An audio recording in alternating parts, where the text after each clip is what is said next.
அதுக்கப்புறம் வழக்கமா எல்லா சத்சங்கத்திலையும் சொல்றதுதான், யாருக்கெல்லாம் இதே ஜென்மால கிருஷ்ண பக்தி வேணும், ராதாகிருஷ்ணனை பிரத்யக்ஷமா பார்க்கணும், கோலோகம் போயிடணும், இந்த சம்சார ஜீவிதம் போரும், அப்படி எல்லாம் சத்தியமா ஆசைப்படுறேலோ அவளுக்கெல்லாம் இதே ஜென்மால ராதாகிருஷ்ணனை பார்க்கறதுக்கோ கோலோகம் போறதுக்கும் 5 முக்கியமான விஷயங்களை தான் ஃபாலோ பண்ணணும். முதல்ல அந்த நிலையில இருக்கக்கூடிய ஒரு மகாத்மாவை குருநாதனா ஆசிரியக்கணும். இதுல என்ன கோளாறு வரும்னா, குருநாதனை நாம் நெருங்கி நெருங்கி கைங்கரியம் பண்ண ஆரம்பிச்சுட்டோமானால் அபச்சார புத்தி தான் நமக்கு தோணும். இவ்வளவு தெரியாது எனக்கு அப்படின்னு ஒரு நாள் இல்ல ஒரு நாள் தோணி போயிடும். குரு கிருபைக்குன்னு ஆசைப்பட்டு தான் குருநாதனை நெருங்கி இருந்து கைங்கரியம் பண்ணுவா சில பேர். ஆனா கொஞ்ச நாள் இருந்த உடனேயே நம்ம உள்ள இருக்கிற வாசனைகள்லாம் வெளியில வந்து, இவர் ஈஸ்வர ஸ்வரூபம், சரீரம்னு பார்த்தா எல்லாரும் ஒண்ணுதான், சரீரம்னு பார்த்தா எல்லாரும் ஒண்ணுதான். ஆனால் ஏதோ ஒரு சரீரத்துக்குள்ள அந்த கிருஷ்ணானந்த ஜோதி தற்காலத்துக்கு பிரகாசிக்கும். அது எதுக்குன்னா அந்த பிரகாசத்துல படுற அத்தனை ஜனங்களையும் உத்தாரணம் பண்றதுக்கு. சரீரம்னு பார்த்தா எல்லா சரீரமும் ஒண்ணுதான். அதனால எல்லா சரீரத்துக்கும் வியாதி வரும், எல்லா சரீரமும் குளிச்சுதான் ஆகணும், எல்லா சரீரமும் கர்மானுஷ்டானங்கள் பண்ணி ஆகணும்.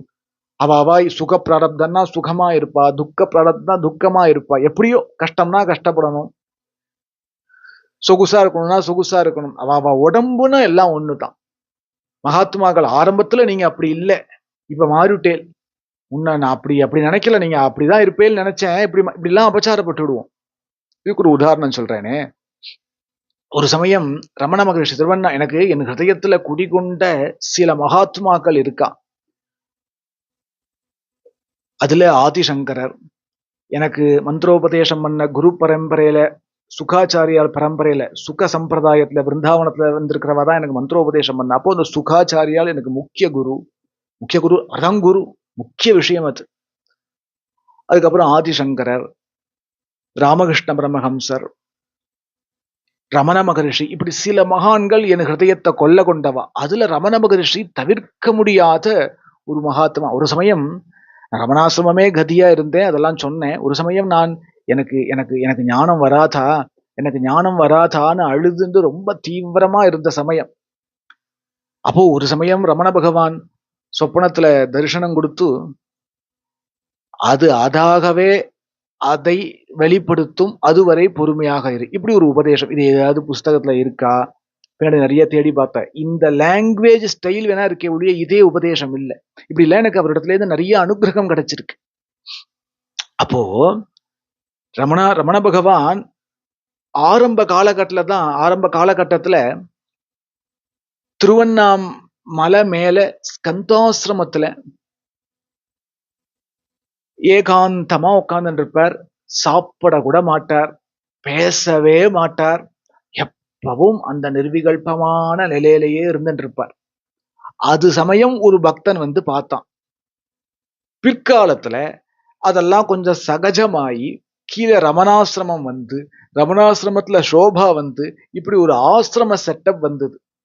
இந்த ஆசிரம செட்டப்ல நல்லா திண்டு மெத்தையில சோபால வந்து உட்கார்ந்துட்டு இருக்கார் பகவான். 2 பேர் விசிறி விட்டு இருக்கா, பரம சுகமா காலவத்தம் பிடிச்சு விட்டு இருக்கான். ரமணாசிரமத்துல வேலைக்கு டயத்துக்கு சாப்பாடு கிடைக்கிறது, விதவிதமா கிடைக்கிறது. இவ்வளவையும் சாப்பிட்டு இப்படி சொகுசா இப்படி புஸ்தகம் படிச்சுட்டு இருக்கிற ரமண பகவான அதே பக்தன் மறுபடியும் வந்து பாக்குறான். பார்த்துட்டு சொல்றான், ஐயோ சாமி கெட்டு போயிடுத்து அப்படின்னு கன்னத்துல போட்டுன்னு போனான். பக்கத்துல இருக்கிற அணுக்க தொண்டர்கள்லாம் பகவான் இடத்துல சொன்னார், என்ன இப்படி சொல்றாளே அப்படின்னு. ஆமா, நான் கெட்டுதான் போயிட்டேன். என்ன பகவானே இப்படி சொல்றேலே? ஆமா, நான் கெட்டுதானே சாமி வந்து நிக்கிறேன், இந்த நான்கிறதே போயிடுத்தே, அந்த அகங்காரம் போயிடுத்தே அப்படிங்கிறார். இப்ப என்னன்னா, மகான்களுடைய நிலை அது குகையில இருந்தாலும் ஒரே மாதிரிதான் இருக்கும், கிரகஸ்தனா இருந்தாலும் ஒரே மாதிரிதான் இருக்கும், சன்னியாசியா இருந்தாலும் ஒரே மாதிரிதான் இருக்கும். மகான்கள்னா என்ன இப்படி உட்காந்து பேசிட்டு இருப்பான்னு நினைக்கிறீங்களா? இல்ல ஏதாவது குகையில இருப்பான்னு நினைக்கிறீங்களா? டீ கடையில பேண்ட் ஷர்ட் போட்டு இல்லைன்னா கைலி கட்டுண்டு டீ சாப்பிட்டு இருப்பா. சிலப்போ அவ சினிமா கோட்டைக்கு போவா. ஆனா அவளால படம் பார்க்க முடியாது. அவ எங்க இருப்பான்னு நம்மளால புரிஞ்சுக்கவே முடியாது.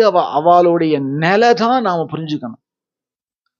அவ இது மாதிரி சன்னியாசியா தான் இருப்பா, அல்லது கிரகஸ்தாலா தான் இருப்பா, இல்ல உபன்யாசம் பண்ண தெரியும் அவளுக்கு. அப்படிலாம் இல்ல. அப்படியும் இருப்பா, இப்படியும் இருப்பா. மகான்களை நம்ம புரிஞ்சுக்க முடியாது. அதனால மகாத்மாக்களை குருநாதனா ஆசிரியிச்சு நாம கைங்கரியம் பண்ணும் பொழுது அபச்சாரப்பட்டுடுவோம். நீங்க அடைய போறக்கூடிய கோலோகத்துல இருக்கக்கூடிய கிருஷ்ணனும் நம் குருநாதனும் ஒண்ணுதாங்கிற பாவம் வரணும். நம்ம ஹிருதய சமர்ப்பணம் என்றென்றைக்குமா அவ சரணத்துல ஏற்படணும். அவர் என்ன பண்ணட்டும், ஒரு தோஷம் வரப்படாது. அப்போ குரு பக்தி அப்படிங்கிறது, குரு கிருபைங்கிறது முதல் வழி. ரெண்டாவது ஜன்மா பூரா கிருஷ்ண கதாசிரவணம். மூணாவது ராதா நாம ஜபம். நாலாவது அவ ஆத்துல பஞ்சலோகத்துல பிராஸ்திரம் எல்லாம் பண்ணி வச்சுக்கப்படாது. அதெல்லாம் சாஸ்திர சம்மதமே இல்லை.